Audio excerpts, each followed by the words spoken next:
Why do I feel that I should have recorded my Instagram story earlier with my proper main camera, and after properly being dressed up and after taking a shower, and instead of being a sweaty philosopher? I recently went on a shopping spree and bought a dozen books, and I shared that in an Instagram story, and since then a lot of my friends have been reaching out asking if they could loan out. This is what something psychologists say as a hindsight bias, like I should have done this, I should have done that. And there is also a quote from Steve Jobs that goes like, we cannot connect the dots looking forward. Like, I don't know if this thing will be particularly good or if this would turn out good. I would only know once I post this and gauge the reaction from the people. Only then I would know if there is any point of actually doing this or whatever I'm doing right now. That applies to everyone. The only way we can move forward is by trying out and making mistakes, which is what my plan is for 2022.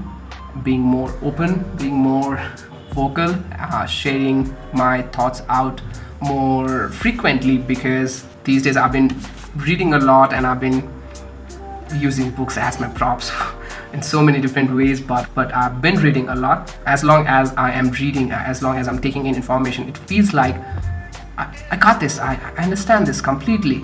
But when I try to recall that and try to explain it to my friends, I fall short, and I don't have the lines or the quotes or the summaries in my own words, and I struggle that a bit whenever I'm trying to say someone, hey, you should read this book because of so and so. I just tell a couple of lines and I'm out of words. I don't want that to happen. I want to improve my memory recall, hence I will be making a video every single day. I will try to make a video every single day, summarize the things that I've read, so that it will help me recall those information more efficiently in whenever I need them.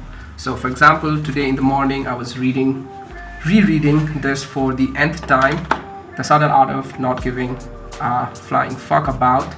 And as Mark Manson, the master non-fuck giver himself, what he says is this book is about values, and it's not about not giving a fuck, because turns out it's not easy. We are biological creatures and we are wired to give a fuck about something, and it just is in our DNA. We cannot choose not to give a fuck about anything. If we choose not to give a fuck about anything, we would be a psychopath who would not care about our life, our friends, our families, our finances, our physical health, mental health. You don't want to be that. You don't want to be a person who does not give a fuck about anything at all. That would be a psychopath. Why would you want to be that? Instead, he says that we need to give a fuck about few things in life. That could be anything. It could be your career, it could be your health, your mental health, it could be your financial situation, it could be your anything. But what happens is in modern age we have too many things. We have so many options to chase.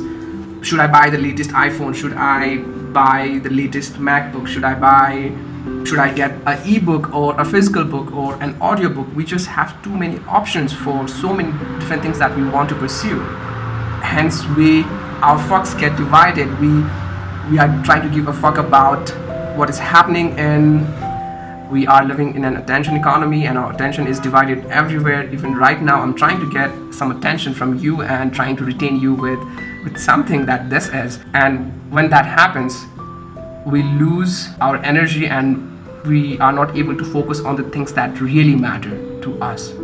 So the summary or the core value of this book is to fix our priorities. We need to choose the few things in life, a handful of things: family, finance, career, and also the order of those things in what they matter to us, so that we could then go on and live a happier, fulfilled life. That's the summary of this book. Audio version of this book is phenomenal. I enjoy it so much. I have listened to that so many number of times, and although I have read this book or listened to multiple different times, I still bought a copy of this book and I still listen to or go over this book every once in a while, because it's just such a great starting book to get into the world of self-improvement. This is just so good. So if anyone wants to start in their self-improvement journey and haven't read this book, this is for you.